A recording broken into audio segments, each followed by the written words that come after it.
So finally venom का venom the last dance जो कि बहुत ही हाइप्ड मूवी है वो रिलीज हो गई है।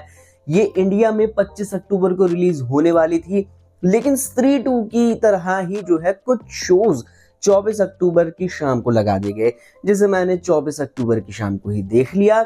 और देखने के बाद एक कंक्लूजन पे पहुंचा हूं कि जितनी इस मूवी की हाइप बनाई गई थी, असल में ये मूवी उतनी नहीं निकली है। तो इस मूवी को देखने से पहले आप तैयार हो जाइए कि इसमें बहुत आपको ऐसी चीजें देखने को नहीं मिलेगी जिसे देख करके थिएटर से बाहर निकलने के बाद आप बोलेंगे कि क्या बना डाला।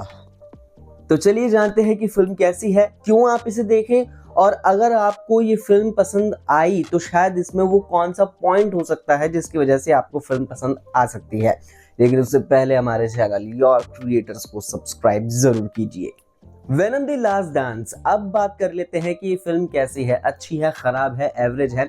वैसे ओवरऑल देखा जाए तो मुझे ये फिल्म एवरेज ही लगी, और वो क्यों, चले जानते हैं। टॉम हार्डी जो कि इस फिल्म में वेनम और एडी ब्रोक का कैरेक्टर प्ले करते हैं, उन्होंने पूरे फिल्म को अपने कंधों पर उठाया हुआ है। अदर कास्ट की बात करें तो कोई भी इतना इंपॉर्टेंट फिल्म में लगा नहीं, सिर्फ टॉम हार्डी के बिहाफ पर ही ये पूरी फिल्म बनाई गई है, यानी कि वेनम के बिहाफ पर।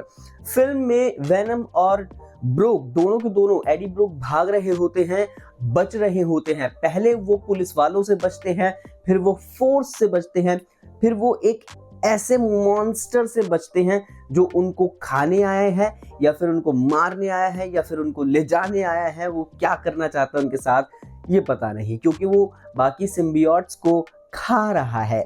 ठीक है, अब मैं इसके आगे आपको एक भी स्पॉइलर नहीं दूंगा, सिर्फ स्टोरी की ऊपर की लेयर को छू लेते हैं, क्योंकि एक आधी स्पॉइलर तो मैंने दे दिया है। इसके बाद जो है फिल्म की कहानी मोड़ तब लेती है जब वेनम और एडी ब्रूक को जो है वो एक बड़ा सा मॉन्स्टर खाने आता है, और उसके बाद जो है वेनम उसे सारी चीजें बता देता है कि भाई ये क्यों आया है, ये हमको मार क्यों रहा है। इसके पीछे का कनेक्शन है नल का। ये वही नल है जिससे सनी देओल ने पाकिस्तान जाकर उखाड़ा नहीं था, वो नल नहीं है भाई। ये वो नल है जिसे हमने ट्रेलर में देखा था, और ये बहुत ज्यादा खूंखार खतरनाक देखने को मिला था। ऐसा लग रहा था कि जो वेनम 3 है वो बहुत ही ज्यादा डेंजरस होने वाली है, अपने फर्स्ट और सेकंड पार्ट से भी ज्यादा डेंजरस होने वाली है।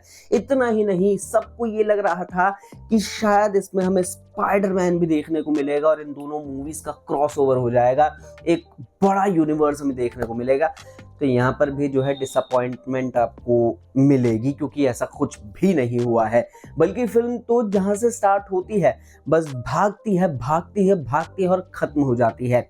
और इस फिल्म में देखने के लायक सिर्फ एक ही चीज है, वो है इसका क्लाइमैक्स। क्लाइमैक्स बहुत अच्छा है, इमोशनल है, आपको लास्ट में रोना भी आ जाएगा। शायद रो जाएं, क्योंकि मुझे तो दुख लगा था, लेकिन उसके अलावा फिल्म में ऐसा कुछ भी नहीं है। एक दो पंच ऐसे हैं जिसको सुनने के बाद आपको हंसी आएगी। हाँ, टॉम हार्डी ने काम बहुत अच्छा किया है। इनफैक्ट जो वेनम की लाइंस है वो भी अच्छी लिखी गई हैं, उसमें 2-4 पंच लाइन अच्छे हैं। बट इसमें कुछ नए कैरेक्टर्स को ऐड किया है जिनको ऐड करने की जरूरत भी नहीं थी, उनका कोई काम भी नहीं था। जैसे रोड ट्रिप पर मिल जाती है एडी ब्रूक को एक फैमिली जिसके साथ वो लास वेगास चले जाते हैं, बस इतना ही काम था, इतना ही काम था।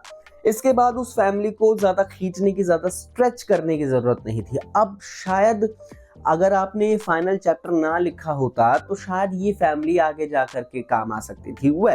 लेकिन बात सिर्फ इतनी सी है, जो मतलब की बात है कि भाई ये एक एवरेज फिल्म थी, और इसका जितना हाइप बनाया गया था, जितना हवा क्रिएट हुआ था, ये फिल्म वैसी निकली नहीं है। हाँ, आप देखने जाएंगे जब इस फिल्म को, पॉपकॉर्न खाएंगे, अपनी कोल्ड ड्रिंक पियेंगे और एंटरटेन होंगे, और जब वापस आएंगे तो आप इतनी चर्चा करेंगे नहीं। क्लाइमैक्स को छोड़ दिया जाए तो फिल्म में इतना कुछ दम था नहीं, स्टोरी तो बिल्कुल भी नहीं थी, और वो जो मॉन्स्टर आते हैं वो मेन विलन है इस पूरे फिल्म के। नल मेन विलन ही नहीं थे। मतलब जब आपने नल को इस फिल्म में स्क्रीन देनी ही नहीं थी, स्क्रीन टाइम देना ही नहीं था, तो आपने फिर उस बंदे को, उस मॉन्स्टर को इंट्रोड्यूस क्यों किया। अब क्या होगा आने वाले पार्ट्स में, कैसे नल का इस्तेमाल किया जाएगा, ये तो मुझे नहीं पता। क्या पता आगे जाकर जो है थानोस जैसा कुछ हो जाए नल। लेकिन इस फिल्म में तो टोटली वेस्ट कर दिया आपने। बहुत अच्छी अपॉर्चुनिटी होती, नल आता धरती पर और दोनों के बीच लड़ाई होती, वेनम नल के बीच लड़ाई होती। वैसे एक बात ये भी बता दूं कि जो नल है वो पापा है वेनम का। अब कैसे ये आप फिल्म देख करके पहचान जाएंगे, और क्यों नल जो है पीछे पड़ा हुआ है वेनम के, ये भी जो है खुलासा हो जाएगा। तो मैं कुछ बताने नहीं वाला हूँ। बाकी नल का अच्छे से यूज नहीं किया गया है और अच्छे से इस्तेमाल हो सकता था। बस स्टार्टिंग में आता है नल और लास्ट में आता है और पोस्ट क्रेडिट सीन में देखने को मिल जाता है। बाकी पोस्ट क्रेडिट सीन का भी मुझे कोई ढंग का मतलब लगा नहीं कि भाई क्यों वो ऐसे बोल करके चला गया। लेकिन ये सारी बातें अब आने वाली मूवीज में पता लग सकती हैं, कैसे लगेगी वो तो मेकर्स अच्छे से जानते हैं। बाकी मुझे तो ये फिल्म जो है एवरेज ही लगी और एक टाइम पास मूवी है कि चले गए हॉलीवुड की पिक्चर देख ली, मजा आ गया। तो बस इतना ही था इस फिल्म में और कुछ भी नहीं था। बाकी टॉम हार्डी अच्छे थे। तो चलिए अभी के लिए फिलहाल इतना ही। वीडियो पसंद आए तो लाइक एंड शेयर कीजिए और चैनल को सब्सक्राइब।